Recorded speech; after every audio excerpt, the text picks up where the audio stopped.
Bom dia, oitavo ano, tudo bem com vocês? Hoje já é dia 1º de setembro, nossa primeira aula do mês e aula número 51, hein? Quem iria imaginar que nós chegaremos em tantas aulas assim? Eu espero que vocês estejam trancadinhos dentro de casa, todos bem de saúde. Eu estou bem também. Pessoal, nós vamos lá no livro de leitura e produção de textos dar continuidade ao estudo do manifesto. Vocês se lembram que na aula passada nós lemos o Manifesto pela Paz no Futebol, que começou na página 111 e foi lá até a página 115. O manifesto é um documento em que as pessoas envolvidas naquele determinado assunto pedem melhorias, pedem considerações, fazem considerações sobre o assunto, no caso aí o futebol. Lá na página 118 nós vamos começar com o exercício 6, então coloca aí no cantinho do seu livro a data de hoje e dá para fazer tudo no livro mesmo. 6. A veiculação do manifesto é importante para que ele seja conhecido e, sobretudo, colocado em prática. A. Qual foi o meio de divulgação do Manifesto pela Paz no Futebol? Ou seja, onde é que ele foi publicado? Ele foi publicado no site do Ministério do... Esse é 6A. Ele foi publicado no site do Ministério do Esporte.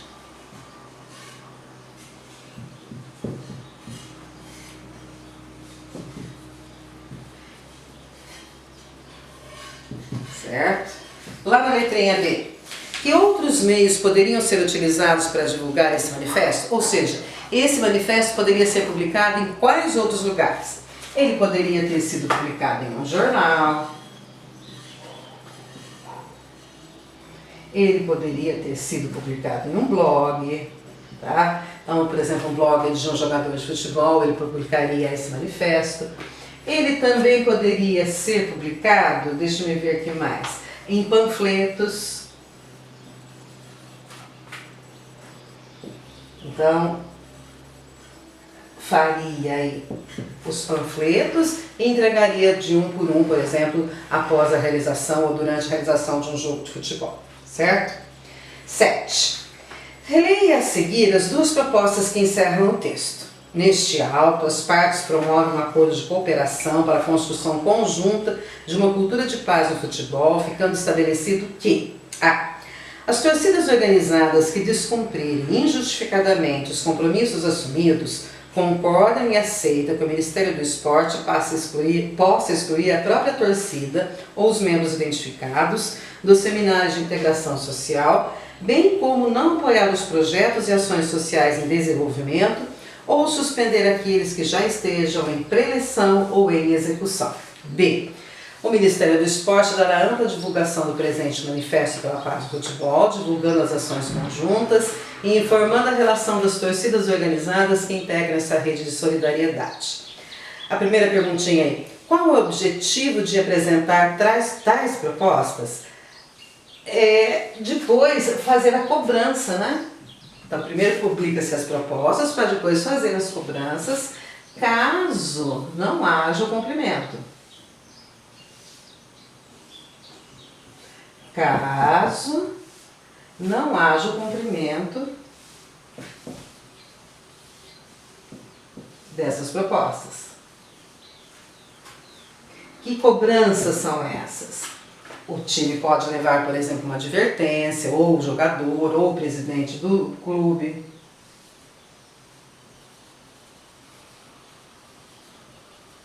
Então, primeiro você publica o que tem que ser feito, para depois, se as pessoas, os jogadores, os atletas, os esportistas não cumprirem, que essas propostas podem ser cobradas depois, tá?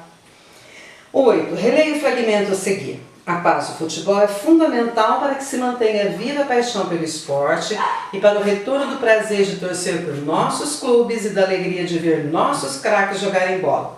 Qual é a finalidade no texto do uso dos elementos destacados? Quando se fala nossos, isso aproxima o leitor. Essa é a 8A.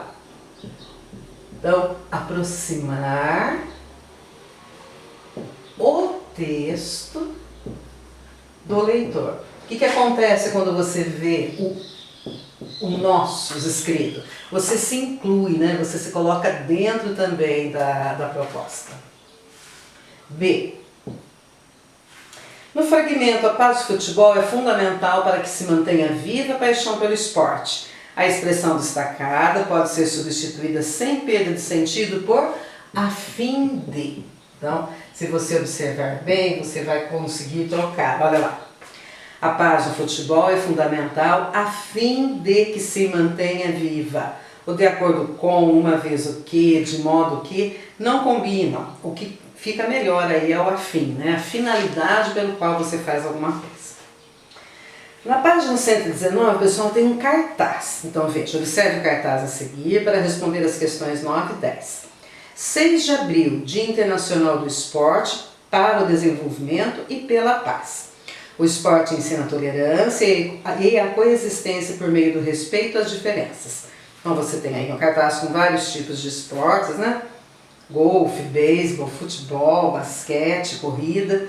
Lá no cantinho superior direito está escrito assim, olha, Faculdade AGES, ou seja, o nome da empresa, da faculdade que patrocina esse cartaz, que mandou fazer esse cartaz.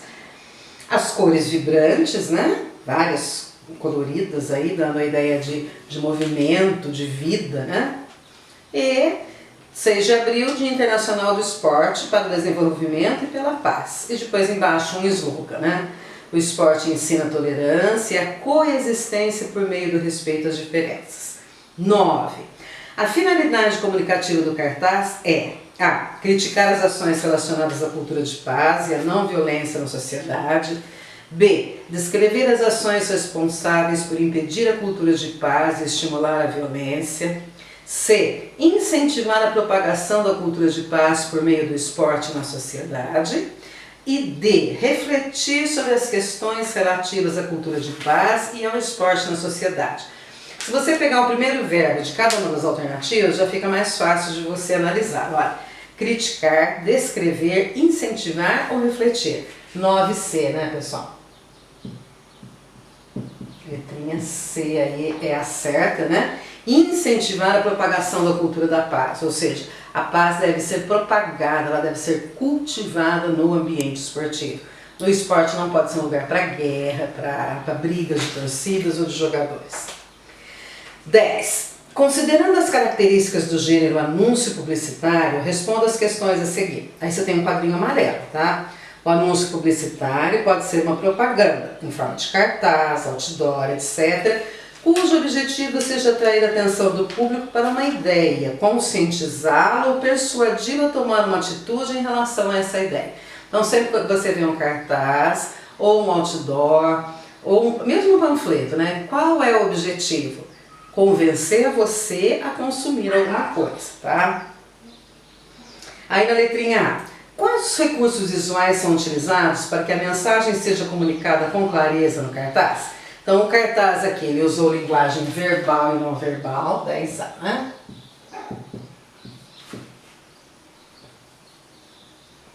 Usou linguagem verbal, ou seja, as palavras escritas, e não verbal, os desenhos, certo? Usou cores, cores fortes, cores vibrantes.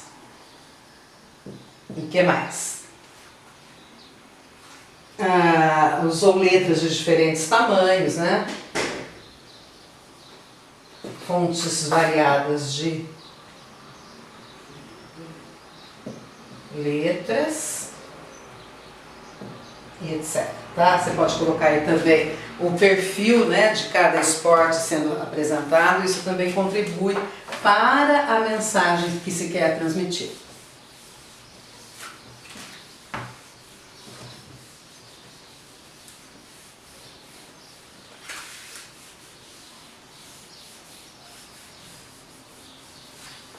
Isso, deixa 10 aqui, se alguém estiver copiando, certo? Então, 10A, 10B. Observe o canto superior direito do cartaz. Qual é a relevância dos elementos ali presentes? Então, você tem um logotipo de uma universidade, né? De uma faculdade.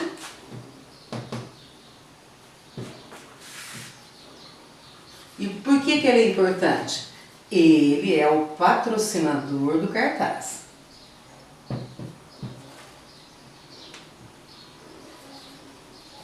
Tá? Foi essa faculdade aí que mandou fazer esse cartaz. Então é essa faculdade que está patrocinando, tá? C. Considerando a maneira pelo qual foi elaborado o cartaz e a instituição que é responsável por ele, qual seria o público-alvo do texto? Jovens, né? Jovens, estudantes, atletas e todo o pessoal envolvido em esporte, todos aqueles que gostam de esportes. E todos os que gostam de esportes. Então, esse cartaz pretende atingir, então, principalmente essas pessoas, né? Os estudantes por causa da faculdade que patrocinou o cartaz. E depois também todos os outros atletas. Página 120, pessoal. Com relação, estudo do gênero manifesto. 1. Com relação ao objetivo principal do texto, assinale a alternativa correta. A finalidade do texto manifesto pela página futebol é, então, para que serve o manifesto? Contextualizar um fato histórico importante para a humanidade, instruir a população acerca de atitudes coletivas fundamentais para a sociedade, convencer as pessoas de reivindicações benéficas à sociedade ou caracterizar ações que precisam ser tomadas para o bem comum. Pessoal, é o convencer, né? Então, você tem aí a questãozinha 1. Então, aqui de novo, né? Aqui outra página. Aqui a você vai assinalar aquele item escrito assim, ó. Convencer. O manifesto sempre quer convencer o leitor de alguma coisa. No caso aqui, convencer o quê? Convencer as pessoas de reivindicações benéficas à sociedade, ou seja, tudo que está sendo pedido naquele manifesto vai fazer bem para os atletas, para os jogadores, para toda a sociedade, tá? B. Por ter essa intenção principal, o texto pertence à ordem do. Se ele quer convencer, é porque esse texto ele tem que fazer o que para convencer? Argumentar, tá? Então, ó, de novo, ó. Por ele ter essa intenção principal de convencer, o texto pertence à ordem de argumentar. Não é narrar, não é descrever, não é expor. Ele quer convencer você de alguma coisa, tá? Argumentar. 2. Qual a importância social do manifesto? O manifesto ele vai reunir reivindicações de um determinado grupo, tá? Então ele é importante por isso. Ele serve para reunir pedidos, né? Reivindicações de um determinado grupo. No caso aí do manifesto que nós estamos estudando, é para pedir paz no esporte, para que não haja mais nenhuma morte entre torcidas, né? Que os jogadores se respeitem, que não haja caso de bullying, de racismo.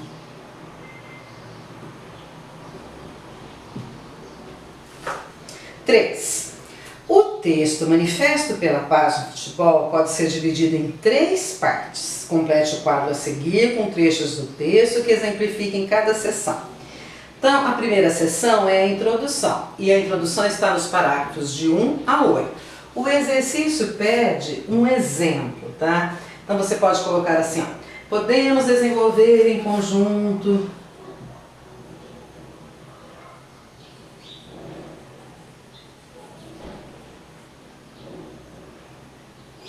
Então, uma frase que seja o exemplo da introdução. Podemos desenvolver em conjunto uma nova cultura dos campos.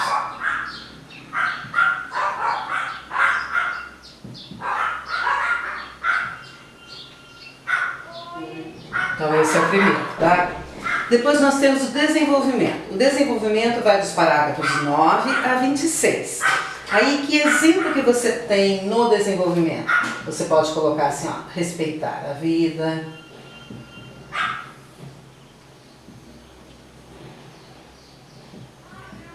Você pode colocar assim, zelar pelo cumprimento da legislação.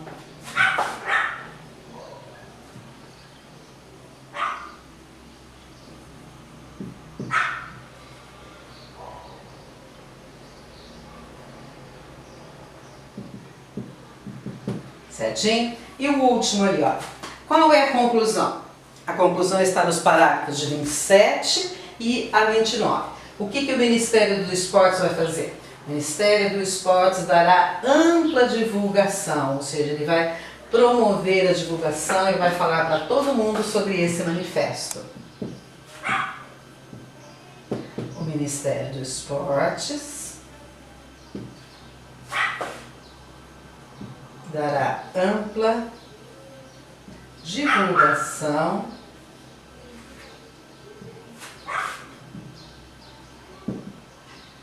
ao manifesto, certinho? Então aqui você tem as 3 partes do manifesto, a introdução com um exemplo, o desenvolvimento com mais um exemplo retirado do texto e a conclusão dele, certo? 4. Explique qual é o objetivo de cada uma das seções citadas na questão anterior. Por que então que o manifesto tem que ter introdução, desenvolvimento e conclusão? Olha, para que sejam mostradas todas as propostas, né? O manifesto ele quer que sejam cumpridas algumas instruções sobre determinado assunto. Então, essas partes vão dar clareza, né, às reivindicações. Então, essa é a questão número 4.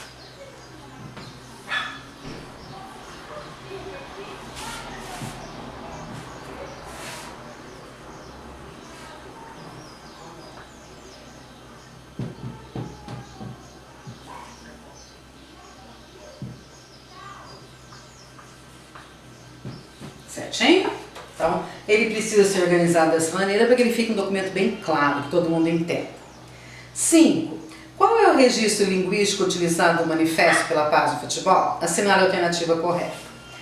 É uma linguagem informal, pois a linguagem é marcada pela subjetividade, pelo coloquialismo e o uso de gírias.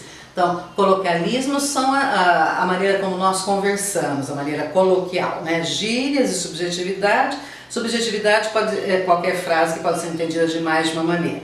Então, ou o manifesto tem esse tipo de linguagem, ou o manifesto é formal, é marcado pela clareza, impessoalidade e objetividade. 5B, né? Certo? O manifesto, apesar de tratar um assunto tão comum como o futebol, não vai ficar usando gírias, abreviaturas, né? É uma linguagem formal. 6.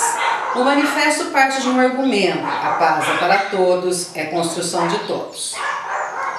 Nos parágrafos a seguir, que estão logo depois da introdução do manifesto pela paz no futebol, é apresentado um contra-argumento. O que é contra-argumento? É um argumento contrário a outro já apresentado, usado para contestar outro.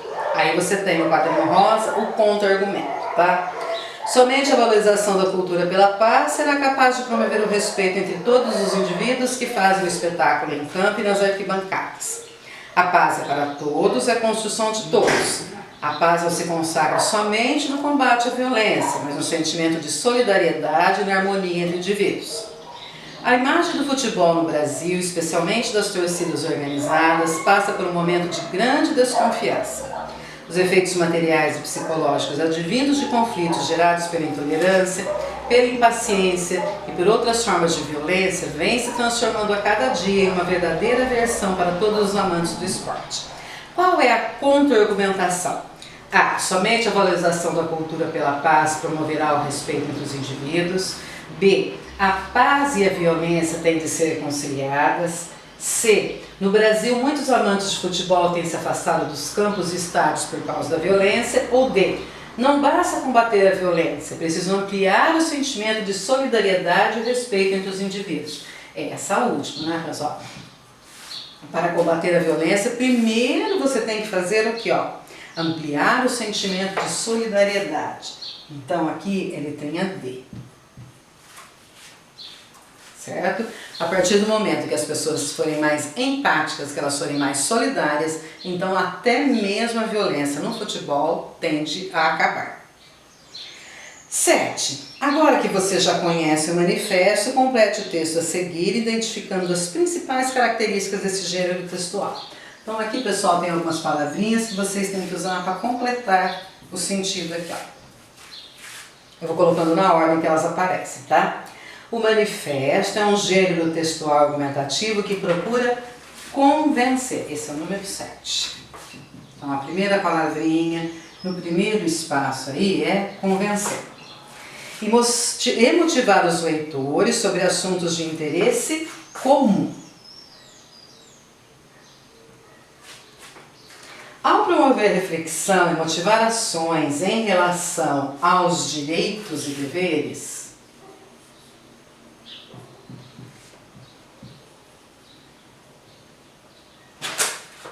dos cidadãos, ele se torna um importante instrumento para a democracia.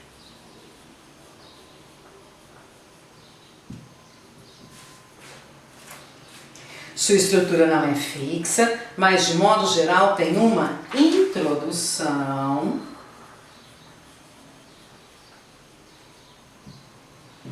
que justifica o manifesto por meio de argumentos de valor universal e depois a enumeração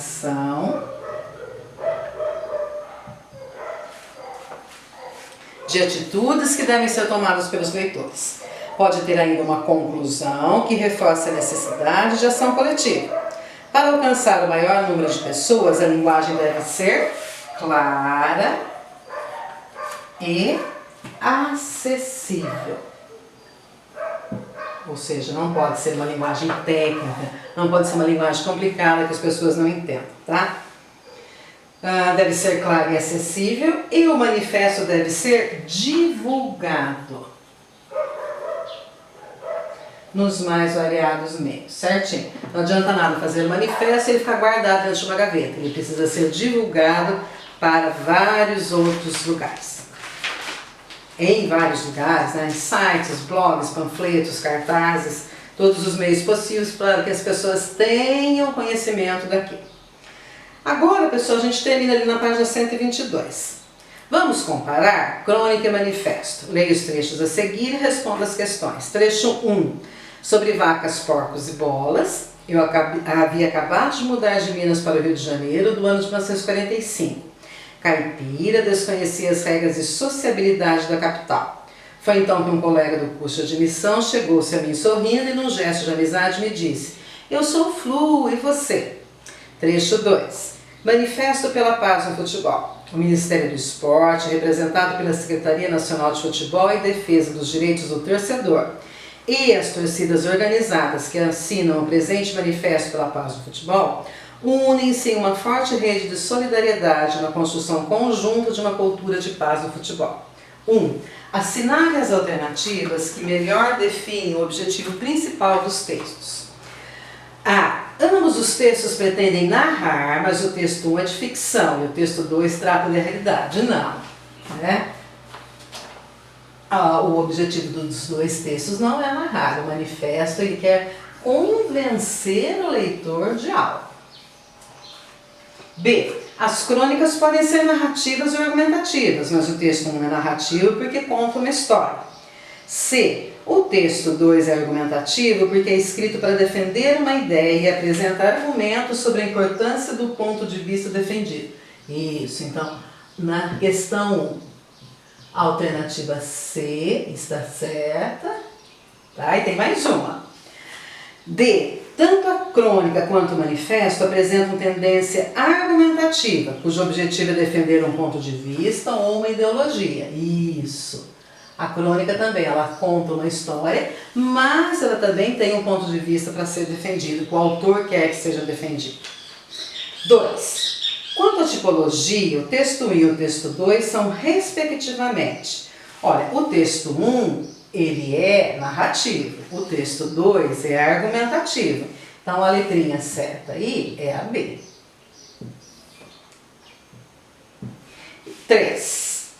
Assinale a alternativa que compara corretamente os dois trechos. A. A crônica é escrita em primeira pessoa e o manifesto em terceira pessoa. B. A crônica é escrita em primeira pessoa porque uma das características frequentes do gênero é narrar histórias que partem de situações vividas ou observadas pelo narrador. C. No manifesto predomina o tempo presente, pois o documento tenta persuadir o leitor a tomar uma posição diante de um problema atual. E D, o título do manifesto é mais objetivo, vai direto ao assunto, enquanto o título da crônica é mais subjetivo e pessoal. Pessoal, na letrinha D é a que abrange tudo, tá? É a que mais correta está. As outras alternativas não se encaixam tanto, certo? Esse quadro aqui da página 123 não precisa ser feito e a gente encerra então aqui esse assunto, manifesto. Beijo para vocês.